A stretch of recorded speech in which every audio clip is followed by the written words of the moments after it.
Oke, assalamualaikum teman-teman. Jumpa lagi dengan channel Sendre Tatum. Bagaimana kabar teman-teman? Semoga teman-teman dalam kondisi yang sehat walafiat serta dimudahkan urusannya oleh Allah Subhanahu wa taala. Bertanya sedikit kepada teman-teman. Satu pertanyaan kepada teman-teman. Apa yang Anda lakukan kalau Anda menjumpai evap kulkas satu pintu itu kecocos dan tembus sampai ke bawah? Apa yang Anda lakukan? Saya yakin jawaban Anda sebagian besar adalah ganti evap, Mas Andre. Ganti evap, ganti evap, ganti evap. Teman-teman tentu tahu harga evap itu harganya Rp150.000 ke atas ya. Saya punya satu ilmu buat teman-teman. Mungkin teman-teman bisa dapat ilmunya, bisa dapat gambarannya, dan kalau teman-teman perhatikan ilmu ini ada gambaran buat teman-teman. Saya hanya bermodalkan pipa bekas, pipa seperempat bekas. Alhamdulillah, yang tadinya tembus ke bawah evap itu bisa sembuh, bisa menghasilkan dingin yang normal. Bukan tembus, malah ini udah parah banget, ini udah sobek teman-teman ya, evapnya udah sobek. Saya bisa berusaha menyembuhkan dan alhamdulillah hasilnya memuaskan.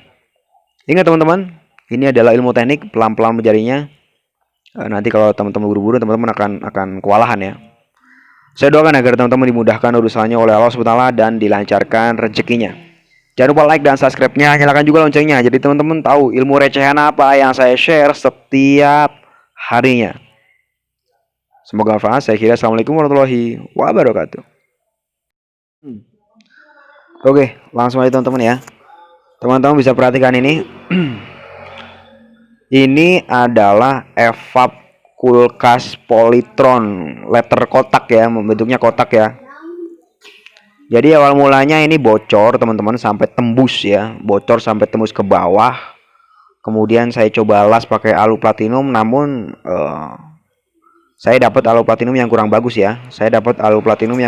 Akhirnya bukannya sembuh malah tambah melebar.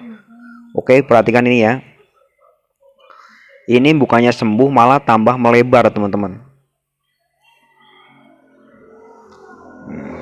Nih, malah tambah melebar ya. Bagaimana teman-teman menghadapi menghadapi evap yang seperti ini? Ini malah tambah parah ya, tambah melebar. Saya yakin sebagian besar teman-teman pasti akan mengambil keputusan ganti evaporator. Oke?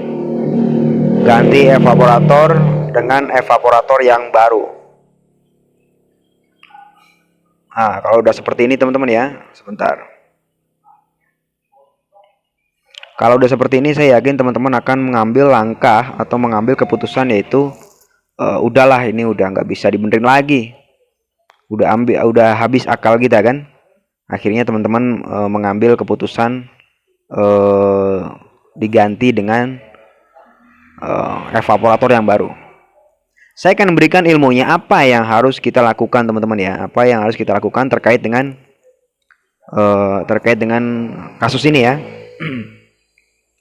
Teman-teman cukup diambil saja, oke.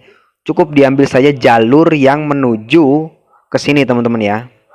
Jalur yang menuju ke sini kita potong. Oke. Kita ambil bagian pipanya. Paham ya? Kita ambil bagian pipanya, kemudian kita sambung dengan pipa seperempat. Jadi kalau ini bagian yang ke kapiler ya teman-teman ya. Jadi dari kapiler, sebentar saya gambar dulu dah.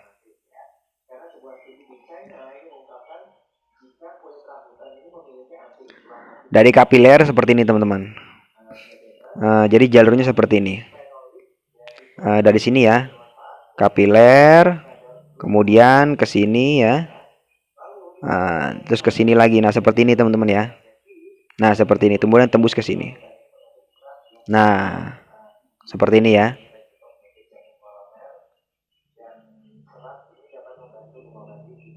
Nah seperti ini. Jadi ini inputnya ya di sini ya. Sebentar.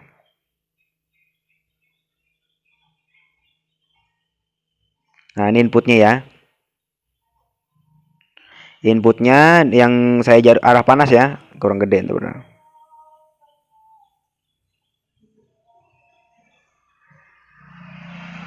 Nah, seperti ini ya.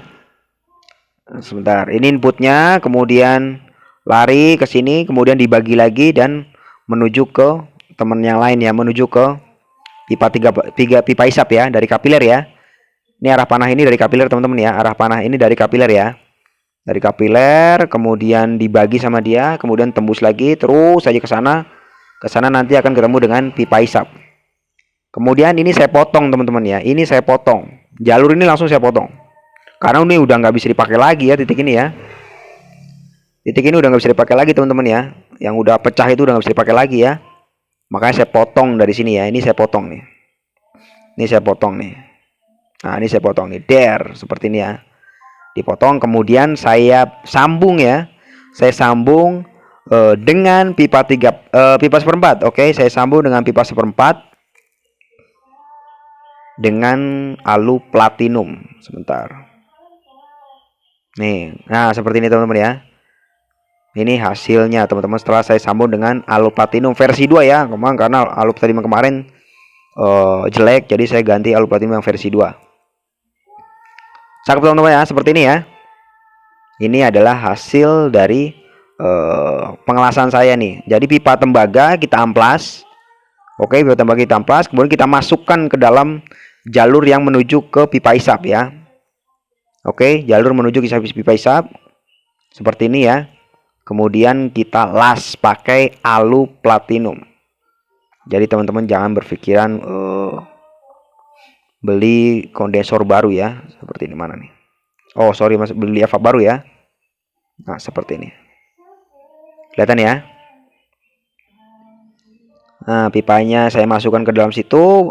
Ujungnya ya, kemudian pangkalnya saya sambung ke kapiler. Paham ya? Jadi pangkalnya saya sambung ke kapiler, ujungnya sambung ke situ. Otomatis ada pangkal dan ujung. Paham ya teman-teman ya? Sederhana sekali. Kemudian ini ya alu platinum ini yang saya pakai teman-teman ya. Kalau teman-teman bingung, ini alu platinumnya nih. Nah ini dia. Ini alu platinumnya teman-teman ya. Ini alu platinum yang saya pakai. Atau teman-teman juga bisa bilang ke yang jualan ya, yang spare part kulkas, bilang alu platinum yang bagus. Kadang kita ketemu alu platinum yang kurang bagus, hasilnya kurang ini teman-teman. Kalau nggak merek yang StarMax, merek StarMax juga bagus tuh. Jadi cari alu platinum yang merek StarMax juga bisa. Dan teman-teman bisa lihat hasilnya nih. Ini adalah hasil setelah saya sambung ya, setelah sambung seperti ini ya. Untuk kerapiannya teman-teman tinggal ngukur sendiri kerapiannya mau gimana, tinggal diukur sendiri, dirapikan sendiri ya. Nanti titik ini bisa teman-teman lobangi, kemudian dikasih kabel tis ya untuk sebentar, untuk di sini nih, tag mana nih? Ini aja nih, di sini ya. Mana sih ini? Nah sebentar, di sini teman-teman bisa dilobangi ya. Ini titiknya yang mana ini? Saya pakai arah panah bisa nggak nih? Bentar, pakai arah panah aja lah ya.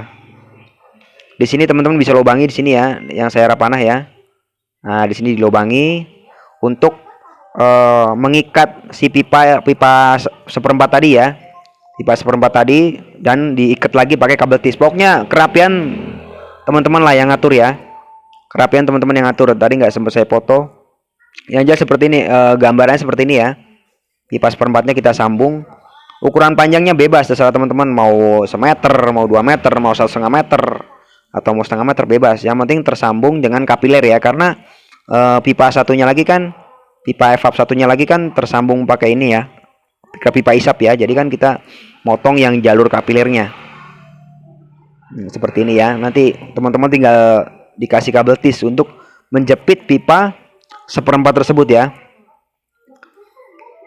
Mungkin teman-teman bertanya, apakah bisa dan bagaimana hasilnya? Apakah hasilnya maksimal Mas Andre? Oke.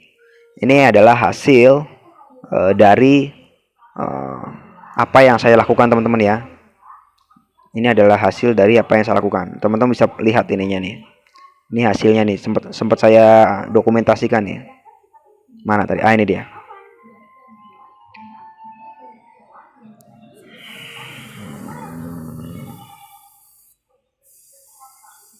Ini hasilnya teman-teman. Ini adalah hasil dari apa yang sudah saya lakukan ya. Oh, berantakan teman-teman ya, berantakan.com ya. Lihat berantakan. Udah sobek parah itu. Udah berlobang itu. Nah, no, asapnya keluaran, asapnya kelihatan teman-teman ya.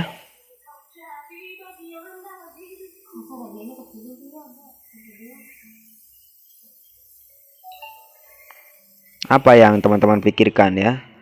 Apa yang teman-teman pikirkan?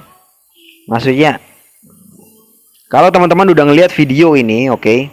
Kalau teman-teman udah ngelihat video ini, saya harap teman-teman udah dapat ilmunya dan teman-teman jangan lagi berpikiran bahwa kalau evap Anda bolong, oke, bolongnya bolong parah gitu kan? Kalau evap Anda bolongnya bolong parah, masih bisa nggak kita kalin? Masih bisa nggak berfungsi seperti semula? Bisa teman-teman ya, ada gambarannya ya. Jadi cukup jalur yang menuju ke kapiler atau jalur yang menuju ke evap, tergantung bocornya ya. Bocornya itu searah dengan jalur kapiler atau searah dengan jalur pipa isap. Kalau bocornya searah dengan jalur pipa isap, tinggal kita lubangi dan kita ganti dengan pipa 1/4, nanti akan tembusnya ke pipa isap.